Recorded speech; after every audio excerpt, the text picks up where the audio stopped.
The biggest hurdle that Caitlin Clark needs to overcome is her head coach. Caitlin Clark's fans have spent the entire season feeling increasingly frustrated, believing that Stephanie White may not be the right coach to help her maximize her extraordinary talent. Their concerns only intensified following White's recent interview with Fever Insider, an appearance that, instead of repairing the relationship between fans and the team, seems to have eroded much of the goodwill generated by the Fever's playoff run. A growing number of fans are now not just calling for Caitlin to leave Indiana, but expressing a deeper frustration, wanting her to find a team, or even a league, where her talents and contributions would truly be valued and appreciated. In the interview, White discussed the team's resiliency, reflected on the emotional highs of their playoff performance, and even shared insights from a book she's currently reading, all while praising Caitlin for her abilities. She described her as mature beyond her years, playfully dubbing her Taylor Swift 2.0, and even drew lofty comparisons to legends like LeBron James and Tiger Woods, emphasizing Caitlin's elite skills, fierce competitiveness, and her genuine love for and support of her teammates. On paper, the comments should have reassured fans and highlighted Caitlin's impact. Yet, it was 2 remarks later in the interview that ignited frustration. White began to complain about how harsh social media can be, a comment that, rather than defending Caitlin, many fans interpreted as dismissive of the real struggles and criticisms surrounding the coach-player dynamic. This moment crystallized for fans a growing fear that, despite her undeniable talent and dedication, Caitlin might not be in an environment where she is fully recognized or allowed to thrive. You know, it's a great tool for a lot of different reasons. I just think it's become such a negative space, and it's just become a cesspool for negativity. And right now I'm at a point where I don't need or want that in my life. On the surface, Stephanie White's complaints about social media might not seem like a big deal, but they follow a long-standing pattern of players and coaches airing grievances online. Grievances that almost always end up targeting Caitlin Clark's fans. And honestly, those fans are usually just pushing back against what many see as one of the most ridiculous gaslighting campaigns in sports history, the narrative that the WNBA's growth over the past 2 years isn't because of Caitlin, but solely the collective. Frustrated by how the media and players have handled this, new fans, most of them Caitlin Clark supporters, have made it their mission to call it out, often pointing out why they weren't watching before Caitlin arrived. This dynamic gave rise to memes like the Maybounce jokes. Normally, fans wouldn't obsess over a player's poor shooting, but because the WNBA and the media continue to position Angel as a star responsible for the league's growth, and Angel herself has bought into that narrative, Caitlin's fans feel compelled to respond. The reason why we watch women's basketball is not just because of one person, it's because of me too, and I want y'all to realize that. Fans have hyper-focused on Caitlin Clark's flaws, and with nearly all the new fans being her supporters, they want to see her play like she did at Iowa, free-flowing, fast-paced, hitting logo threes, and embracing a flair for the dramatic. What they don't want is to watch Stephanie White's slow, restrictive prison ball style. That's where the conflict lies.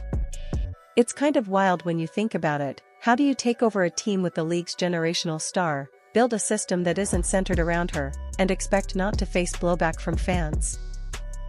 We're saying let Caitlin do her thing. You are forgetting. You knew the spotlight Caitlin Clark had before you got here. You knew that before you got here. You signed up to be under the microscope and in the spotlight. That's part of the reason you came. That's part of the reason a lot of these players came, Natasha, because y'all wanted to gain off of Caitlin Clark's celebrity and clout.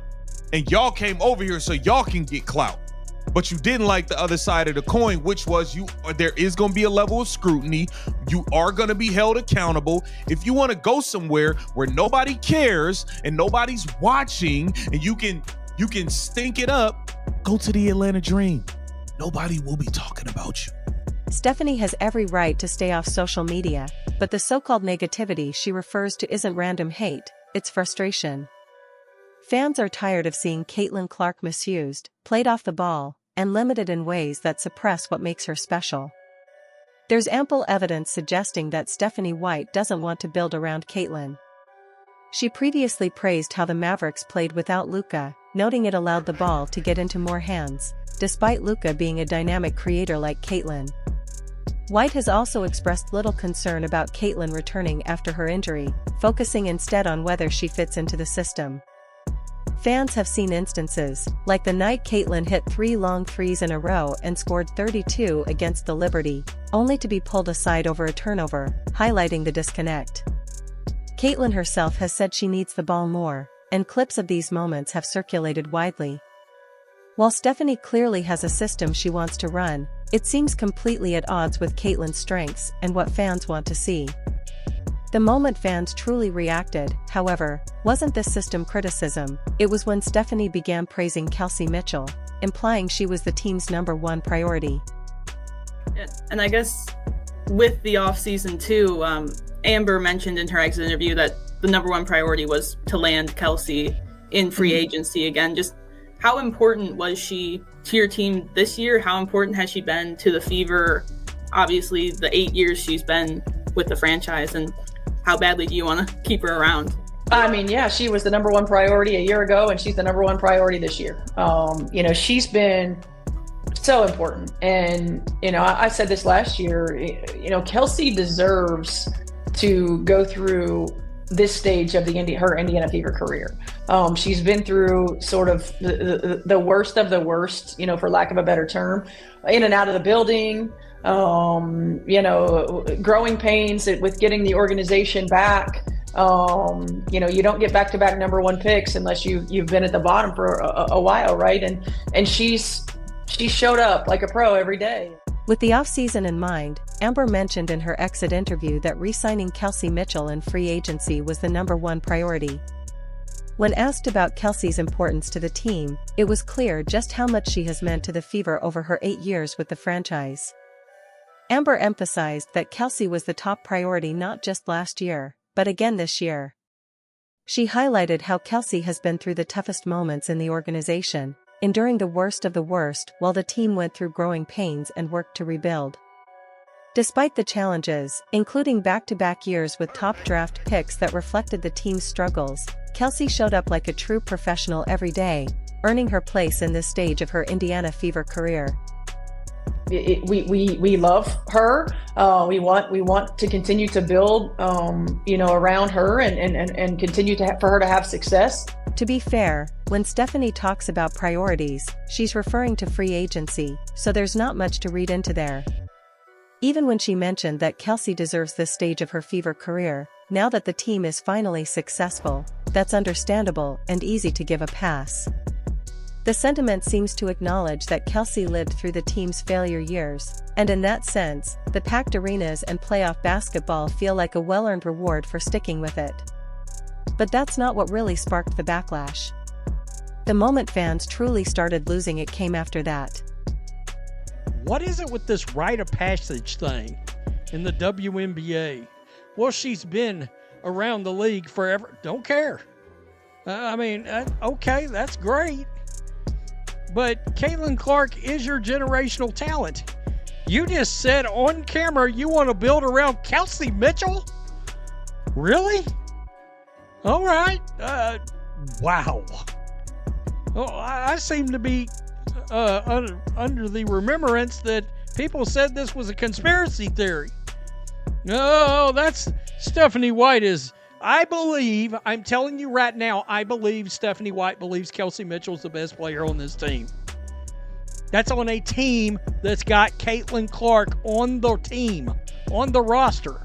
The real issue came when Stephanie said, "We want to continue to build around her success." The key word here is continue, which has been the main sticking point for Caitlin Clark fans regarding Stephanie White and the Fever organization. Many feel that the team isn't truly building around Caitlin. Instead, they're trying to make her fit into Stephanie White's system. That approach frustrates fans because a large portion of the WNBA audience tunes in specifically to watch Iowa-style Caitlin, not a Connecticut Sun-style version. Perhaps Stephanie's phrasing was loose, or maybe she meant that she wants to build around Kelsey while also factoring in Caitlin and Aaliyah and Lexi, but that's not how it came across. That's not how fans, or even WNBA commentators, interpreted it. But more specifically, when she was asked through the season, once Caitlin Clark won her ESPY award, Stephanie White was asked about this, and instead of boasting about Caitlin Clark, instead of gushing over Caitlin Clark, instead of hyping up her player, she brushed over Caitlin Clark's achievement, and she saw this as an opportunity to bring up players that nobody cared about in the past. Bring up Sue Bird. Yeah, Sue, you're cool. Nah, I don't care. Bring up Tara. I don't care. Bring up Brianna. Nah, I don't care. So even when asked with a direct question about Caitlin Clark's achievements, Stephanie White found a way to skirt over it and bring up people in the past. The sentiment seems to be that Stephanie White prefers Kelsey and believes the team performs better without Caitlin. I'd love to hear your thoughts in the comments, but it appears this perception comes not only from on-court decisions but also from how White talks about Caitlin off the court. While she openly celebrates Kelsey's achievements, Caitlin's accomplishments often seem downplayed or disguised, which only fuels the frustration among fans. People were angry, and they're angry about Stephanie White, and they're angry about something else. Stephanie White said in that interview, apparently, that the Fever should build around Kelsey Mitchell, which shows that she's the wrong coach for Caitlin Clark, and she's there to sabotage the team. Kelsey Mitchell's a free agent. The front office has already said she's the number one priority. She should be the number one priority, given how good she is. And when Stephanie White said they want to continue to build around Kelsey Mitchell, she means Kelsey Mitchell is part of the franchise, part of the foundation, part of the core. Caitlin Clark, Kelsey Mitchell, Aaliyah Boston, Lexi Hull, the core of the team, but the core of the backcourt is Caitlin Clark and Kelsey Mitchell. We've already seen them thrive together. I feel like I'm taking crazy pills. We've already seen how dangerous they are. We've already seen Caitlin Clark express her admiration for Stephanie White, express her admiration for Kelsey Mitchell. We've seen Kelsey Mitchell express her admiration for Caitlin Clark, and we've seen them cook together. So, what is the problem?